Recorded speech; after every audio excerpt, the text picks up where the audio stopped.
এই তো আমার রান্না হয়ে গেছে। আজকে প্রথম সেহরির জন্য মুরগির মাংস আর কালাইয়ের ডাল রান্না করেছি। খুবই সিম্পল, খুবই সাধারণ রান্না। আর আপনারাও কে কাল থেকে রোজা, আর আজকে সারাদিন এত ব্যস্ত ছিলাম যে বাজার করার সময় পাইনি। রুম চেঞ্জ করলাম, মাসের প্রথম দিন আজকে 1 তারিখ, আমরা রুম চেঞ্জ করলাম, এই জন্য সারাদিন বাজার করতে পারিনি। এই তো রাত্রেবেলা এখন বাজারে গেছিলাম, বাজার করে নিয়ে আসলাম। এখন একটু আপনাদেরকে দেখাই কি কি বাজার করেছি। এটা হচ্ছে মুরগি, এখনো রান্নাও হয় নাই।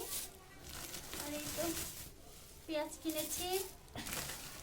এটা হচ্ছে খেজুরের ভিতর খেজুর আছে। আর এগুলো হচ্ছে বেসন, পেঁয়াজি বেগুনি ভাজার জন্য। এই তো লবণ ছিল না, লবণ কিনেছি। আর এই তো লেবু কিনেছি। লেবুর যা দাম, সবচেয়ে বেশি লেবুর দাম বেশি বাজারে। এটা হচ্ছে 50 টাকা হালি নিয়েছে। কাঁচা মরিচ নিলাম। আর এই তো দেশি আলু নিয়েছি।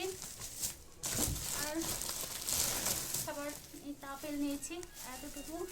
এগুলোই বাজার বুঝছে। এখন আবার রান্না করব। এগুলো গুছিয়ে নিয়ে মাংসটা কেটে রান্না করতে যাব। বাজারগুলো গুছিয়ে নিয়ে মুরগির মাংস কেটে ধুয়ে পরিষ্কার করে নিয়ে রেডি করে নিয়ে এখন রান্না করতে চলে আসছি। এদিকে মশলা কষানো হচ্ছে। মশলাটা আমি কষায় নিয়েছি, একদম মাংস দিয়ে রান্না করে নেব।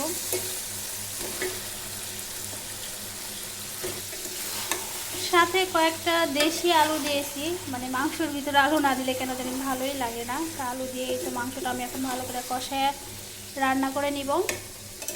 পুরোপুরি রান্নার ভিডিওটা আপনাদেরকে দিলাম না, কেননা এর আগেও আমি মাংস রান্নার ভিডিও দিয়েছি, তাই আমি জানি আপনারা সবাই মোটামুটি মাংস রান্না পারেন। এই মাংসটা এখন কষায় নিব। আর এই দুপুরেই তো এইদিকে কালাইয়ের ডাল রান্না করেছিলাম, ডাল আছে। আর এইদিকে আমার রুমমেটও মাংস রান্না করছে, মুরগির মাংস।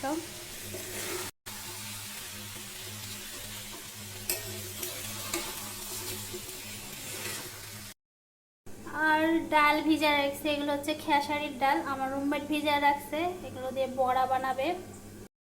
আর এই তো আমার রান্না হয়ে গেছে, প্রথম সেহরির রান্না মুরগির মাংস আর কালাইয়ের ডাল।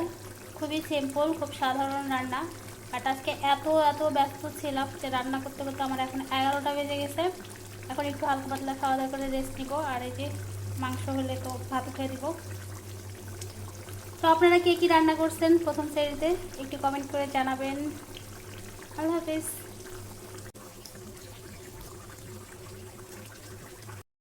মাংস রান্না শেষ করে এই তো ভাত উঠে দিচ্ছি, আর ভাতও আরেকটু হলে হয়ে যাবে।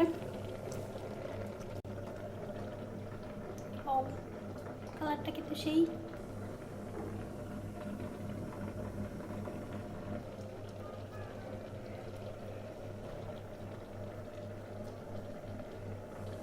আল্লাহ হাফেজ।